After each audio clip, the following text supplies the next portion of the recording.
No. So, next on the docket is, now that we've had our fun little poke at that, let's talk about Glyphmark.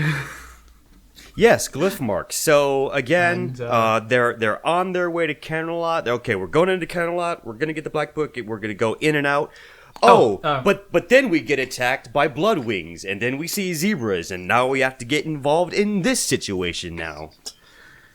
Which, to be fair with that one did kind of make some sense, because it was like, hey, we're trying to rescue Zenith's kid. Yeah. So at least there's like this vague sort of reason behind it. It's as digressions go, it's not like it's one of the less egregious ones, and having a base camp for Canterlot makes a lot of sense.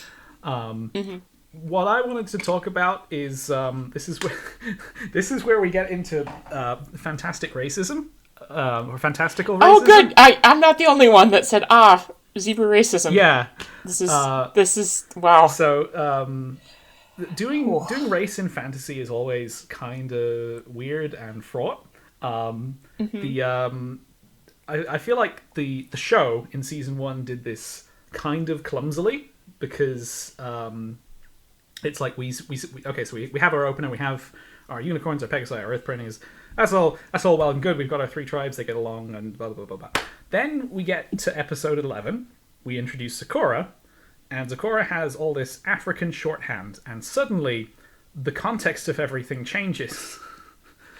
Because it's like if and we have like the buffalo later in the season as well, and they've got like Native American shorthand in a very strange episode that I have many complaints about that we will not get into, but I've got your fucking number, Dave Polsky.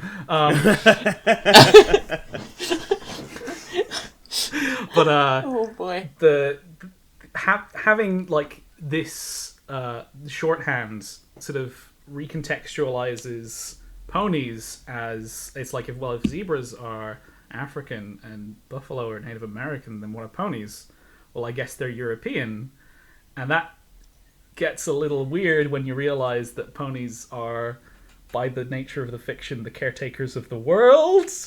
Do you see what I mean when I talk about, like, you have to be careful when you think about themes? Yeah. Like, if you don't think about this stuff, it just creeps in by accident.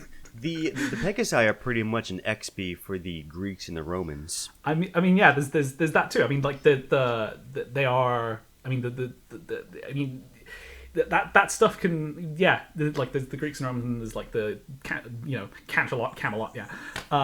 For Equestria, actually, kind of. It sort of improves on this by just changing what the shorthand for zebras is to like Roman stuff. We've got Kaiser, and there's just like a bunch of random other stuff like martial. Well, that's arts just New Vegas implementing.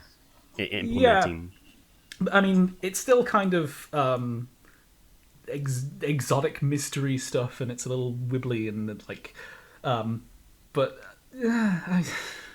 I'm not quite sure what I'm expecting from people writing in 2011 about this in a fan fiction.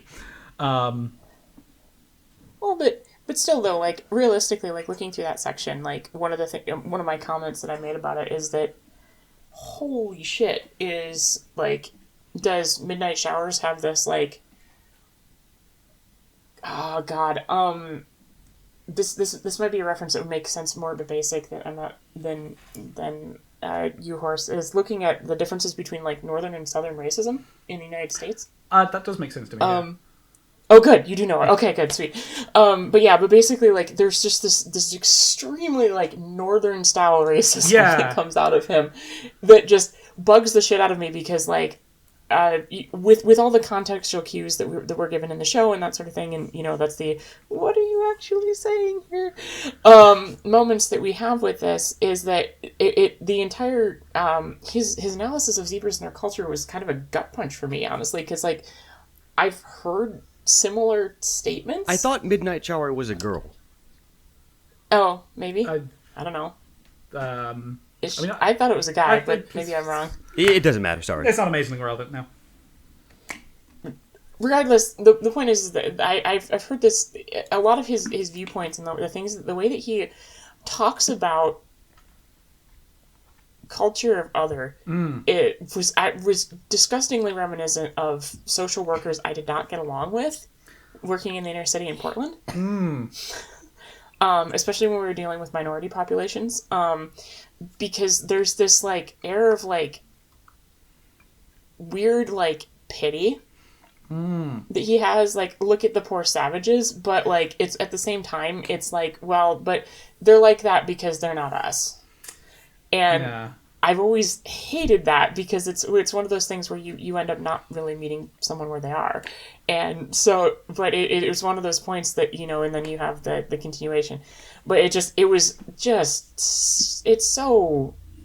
interesting the way that you know, obviously, when you're making commentaries on race and culture and that sort of thing in any sort of work, you know, again, like you said, 2011, what sort of commentaries are people going to be making? Probably not nearly as much as maybe they could be, but that's up for debate, honestly. But it's like being a white supremacist with a guilty conscience.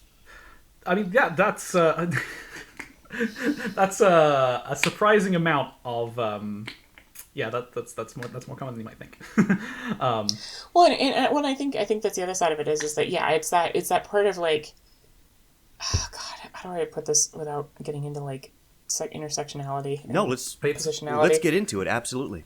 Yeah. God, I hate these topics because they make me angry. All right, comment section. But rip that. But anyway, but no, basically, like, what you're starting to run into is that it's like, I think that your description there, basic, is actually kind of apt, because in a lot of ways, you're right. It's that, you know, it's like feeling bad for being a white supremacist, but you're not feeling bad about it at the same time. Because, like, I think in some ways there's also, from looking at it from like a positionality perspective, Midnight Shower recognizes that, like, they have advantages and that there's certain, like, basically privileges that they have being obviously unicorn, part of the dominant society and that sort of thing. But where they stop is their understanding of what that actually means and how that actually affects them and why the other people might be not treating them the same way. And so that's why, like, the entire scenes with, like, all the scenes with, you know, dealing with him, or I can't remember the gender of Midnight Shower, honestly, dealing with, like, the police and trying to get them thing, and, like, having this, like, well, I have this, and I have this demand, and you should just do this for me. And I'm, like, sitting here going, like, oh my God, stop. Basically not understanding the point of power that they have over the minority zebra population that they have at that time. And it's just one of those things that, like, you know, it's when you don't understand what you're looking at, I think that there's definitely things that kind of show up that really get kind of really uncomfortable really quickly, because I mean I have a few contrasts to bring up in sort of depictions of racism, in that, like Midnight Shower is I mean we're talking about, like, this is super uncomfortable to read, but it's, like, kind of like that's the point, because Midnight Shower is I want to bring this up in contrast to media that has done racism in a very, very lazy way. For example, movies like Crash and Bright, where where they sort of they pin all of they pin the entirety of racism on, like, a few bad apples who are individually bad, and there's another thing in relation to Bright that I'll bring up when I talk about, like, the Little Pip timeline, because race comes up there as well. But it's just, like, the mindset behind it, where you have people, like, blaming people for, like, things that happened a long time ago, or just having, like, reasons for it that are almost like they try to rationalize it instead of what racism tends to be, which is just kind of there's no it's an emotional response that is justified post hoc by things like, you know, the skull shape study thing, the phrenology. That's the one. God. Phrenology. Like pseudoscience like that. Whereas Midnight Shower is like, yeah, it kind of works this way, where it's like you just don't realize what you're doing. I will say my notes for this, I didn't go through them as thoroughly, so I feel like I'm just kind of waffling here. But related to the Little Pip timeline, that's where it starts to get a little screwier, because you still have people, you know, being racist against zebras, and it feels a little odd because this is like 200 years later. I mean, I'm not saying it wouldn't happen. It would just happen differently. Like some of the logistical consequences for like the reason why Glyphmark is where it is because Zebreatown was there, and yeah, you have a population of zebras, and also in the years immediately after the war, zebras probably would have been ostracized and just kind of forced to live in the worst place, and like that's why it is. However, 200 years have passed. I suppose that's kind of getting into like the world being in sort of stasis for 200 years. Yeah. And also, it's also helped by Red Eye, because Stern's slavers also came through Zebreatown, and they just like left the colts and fillies of the Zebreatown because they didn't feel like they were fit to be re-educated. That's a very recent thing, though. Yeah. Well, the other side of it. Well, I think though that though you know we're saying that this is something that exists in a vacuum, but the fact of the matter is that's not actually really the case if you think about it, because realistically we have different points of basically racist ideology that have existed largely unchanged. Yeah.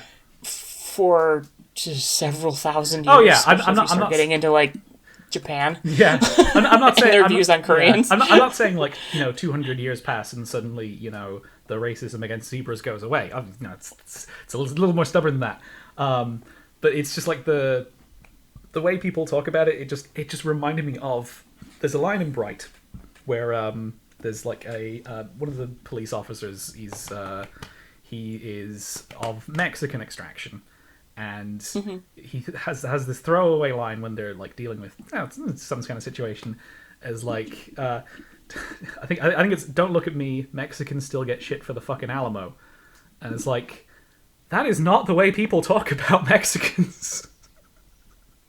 that is like some Hollywood writer in a bold of me to assume this movie had a writer. Basically, someone who does not know what they're talking about has tried to write this line, and there's like shades of that with some of the ways people talk about zebras in the Little Pip timeline, where they're still going on about the war instead of like more pressing concerns, like more modern stuff. That But in a lot of ways, though, like too. I mean, I don't know.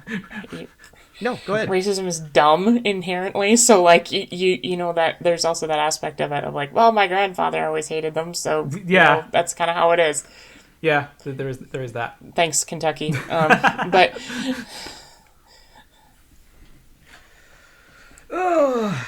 yeah. Oh boy, this topic is difficult.